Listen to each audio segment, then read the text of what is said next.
The state of Wisconsin plans to spend more than $6 million to reach out to communities that face barriers getting the coronavirus vaccine. Half of that money will go to organizations that will share information for those who are hesitant and reduce barriers in urban and rural areas.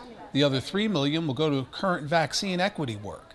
State vaccination data shows that outreach is needed right now to eliminate disparities. Jennifer Cleese has you covered on communities being left behind in the vaccine rollout. Everybody I see who's black, I say, have you had your shot? Are you going to get it? NAACP of Dane County President Greg Jones has become an unofficial coronavirus vaccine advocate since he and his wife got their shots this month. We were there for a total of about an hour because the lines were so long. I didn't see any other people of color.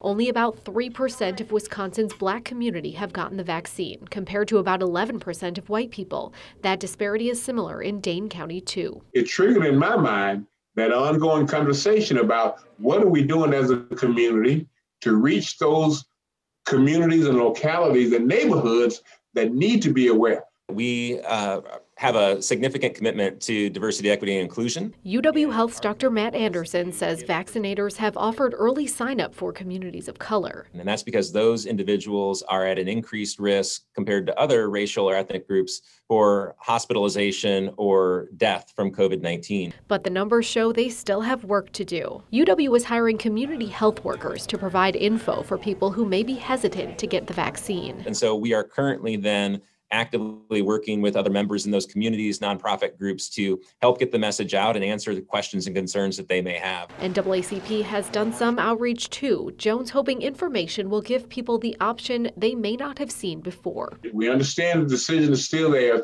but we have to know that we've done everything we can to reach those individuals. The state is aiming to reduce disparities with a new community-based clinic that opens tomorrow in Rock County. There, the Hispanic population is falling behind even more. Just about 2% have been vaccinated, even fewer than statewide, where the percentage is a little over 3%.